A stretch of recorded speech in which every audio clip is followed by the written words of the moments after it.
torpedo Flight 19. On December 5, 1945, 27 United States Navy crewmen climbed inside 5 large airplanes called Avenger torpedo bomber in a sunny afternoon at a Navy base in the state of Florida. Their job for the day was to fly out over the Atlantic Ocean, drop some practice bombs into the water, and fly straight back home to eat dinner. The flight leader was named Lieutenant Charles Taylor, and he was supposed to guide the other 4 airplanes safely over the water. A few hours into the flight, the weather started to turn very bad. Dark storm clouds rolled in, and the wind started blowing very hard. Lieutenant Charles Taylor called the Navy base on his radio. He told the base that both of his directional compasses were completely broken. He said that he was totally lost, that the ocean looked wrong, and he had no idea which way was west. For the next few hours, the Navy base listened on the radio as the 5 airplanes flew around in huge circles over a place in the ocean called Bermuda Triangle. The Bermuda Triangle is in between the coast of Florida, Puerto Rico, and Bermuda. The pilots were arguing with each other over the radio about which way to fly. Eventually, the sun went down, the sky turned completely dark, and all 5 airplanes ran completely out of gas. The planes crashed into the stormy ocean. Immediately, the Navy commander sent a giant rescue airplane carrying 13 more men to fly out into the dark storm and save the lost pilots who were floating in the water. Just a few minutes after the giant rescue airplane took off, a nearby ship saw a massive ball of fire in the sky. The rescue airplane had exploded into pieces and also vanished into the ocean. The Navy had just lost 6 total airplanes and 27 men in a single afternoon. The Navy ordered a massive search of the ocean using hundreds of large ships,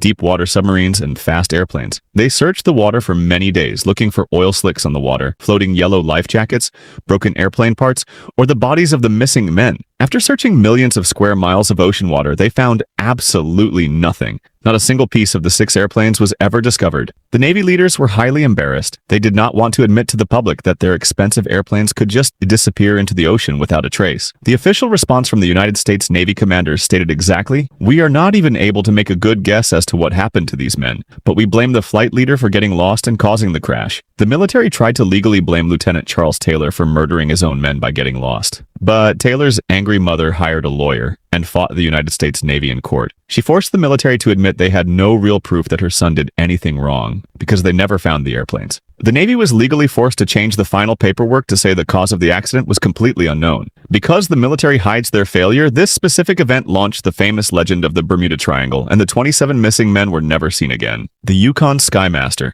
On January 26, 1950, 44 people were packed inside a massive United States Air Force Douglas C-54 troop airplane. These passengers included military soldiers, officers, and some of their family members. They were taking a very long flight from a snowy military base in Alaska all the way down to a warmer base in the state of Montana. To reach their home in America, the airplane had to fly directly over the Yukon Territory in Canada, which is one of the coldest, deadliest, and most empty mountain areas in the entire world. When the giant airplane took off, the weather was extremely dangerous. The air outside the airplane was 40 degrees below zero. The pilot used his radio to talk to the control towers on the ground as they flew over the giant white mountains. The pilot said everything was going fine, and the engines were working perfectly. But just a few minutes after that final radio call, the giant airplane completely stopped talking. It completely disappeared from the radar screens, and the families waiting for the airplane in Montana stood at the airport crying when the airplane never arrived. Because 44 people were suddenly missing in the freezing cold, the military leaders in America and Canada launched the biggest search and rescue mission in the history of North America. They named this massive investigation Operation Mike. The military generals sent 85 different airplanes to fly over the snowy Canadian mountains. The search pilots flew for thousands and thousands of hours, looking out their windows at more than 300,000 square miles of empty white snow. The military investigators were looking for very obvious things. They were looking for black smoke rising into the sky from a fire, broken pieces of silver metal shining in the sun, or survivors wearing dark clothes waving their arms in the white snow. The military knew that a giant airplane carrying 44 people cannot just disappear without breaking trees or leaving a huge hole in the snow. They searched the dangerous mountains for many weeks until the weather became too dangerous for the search pilots to keep flying. In the end, they found absolutely zero evidence that the airplane ever existed.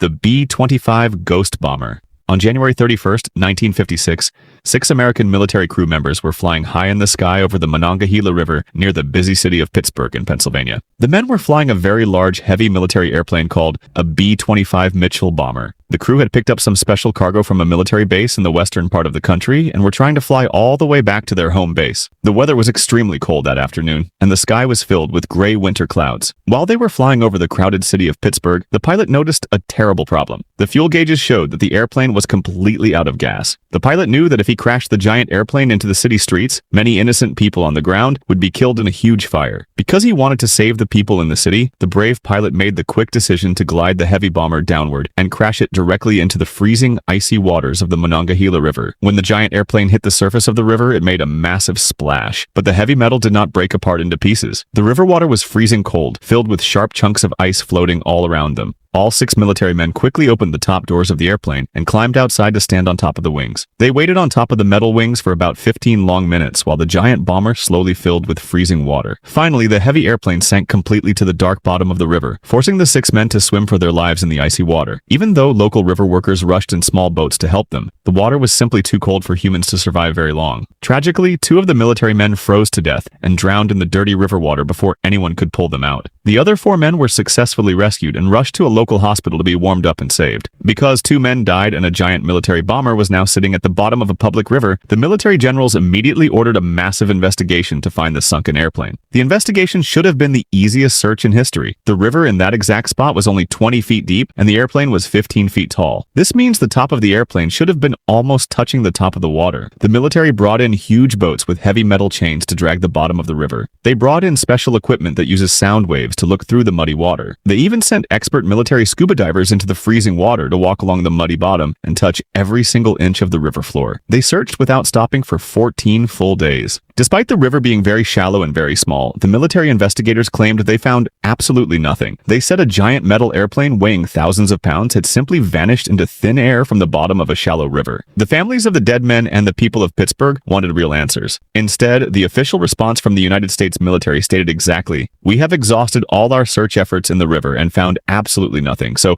we are completely closing the operation today." This terrible response made people believe the military was lying to the entire country. Because the military gave up so easily, thousands of people believed the military had secretly pulled the airplane out of the river in the middle of the night. People started rumors that the bomber was secretly carrying a crashed UFO from the desert, or that it was carrying a dangerous nuclear bomb that the military lost in the mud. The legal outcome of this case is that the government completely closed the file, refused to answer any more questions from the public, and the 2 men who drowned died without anyone ever finding the airplane they were flying.